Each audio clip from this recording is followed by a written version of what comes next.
Jesus Forerunner at the End. BD number 4878. April 13, 1950. Someone amongst you will emerge who shall bear witness of my coming in the clouds. And when you hear him, you will know that the end is near. He is one of the purest, he is full of love and kindness and therefore closely united with me, he is a comforter and friend to you humans, a liberator from emotional distress. He is spiritually illuminated and knows about the last judgment, and therefore he will warn and admonish people in my name. He will fight for me and my kingdom and be fully enlightened.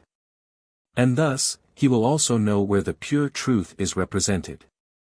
Consequently, he will emerge from amongst those who receive my teaching from above and, due to his way of life, due to his love for his fellow human beings, he will also be taught from above, because he will still have to accomplish a final task, to be my forerunner prior to my return. For the time is fulfilled, the predictions of the prophets are coming to pass and thus he, too, will have to appear. He will descend from the kingdom of light to earth for my sake in order to announce me to people who are suffering utmost adversity and distress. He will bear witness of me since his voice will be my voice and anyone who listens to him, listens to me. However, he will not stay with you humans for long. Until you recognize him, he will indeed live in your midst, but my adversary will persecute him and provoke people against him. He will preach love, but people will listen to him with hatred. They will pursue and try to kill him. But I will know how to protect him until his hour has come, for he has to complete his mission, he has to prepare a path for me, he has to uphold the flock of my children and inform them that the Lord's return is at hand. And once he appears, not much time will be left. His words will ignite and arouse the lazy and undecided from their sleep, for he will only be a mouthpiece for me, through him I want to openly express myself just one more time.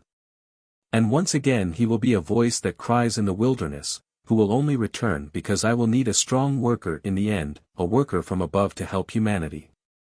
Yet the world will hate him and spare no means to eliminate him, even though he will only speak and do good. But the world will have descended into darkness and all lights will have gone out. Consequently, a bright light will appear on earth and all bearers of light will fetch oil for themselves to brighten their own lights again, which worldly people will endeavor to extinguish. And all people of true faith will recognize him as the forerunner of my return, and they will know that the time is fulfilled when I can be expected and with me the last judgment. They will take his words to heart because they sense that it is I, who speaks through him, and that I announce my coming through him, who is my messenger as destined since eternity. But he will have a difficult time with people who worship the world and reject his admonitions and warnings, yet who will not shy away from trying to kill him in spite of the fact that he will prove himself helpful towards all people and many will also accept his help. The former will want to prevent him from completing his mission but I will not recall him into my kingdom until he has prepared the path for me, until he has proclaimed my coming to all who long to behold me and whose faith he has strengthened, because he will only proclaim what he receives from me through the inner word, through the remarkable working of the Spirit within himself. Amen.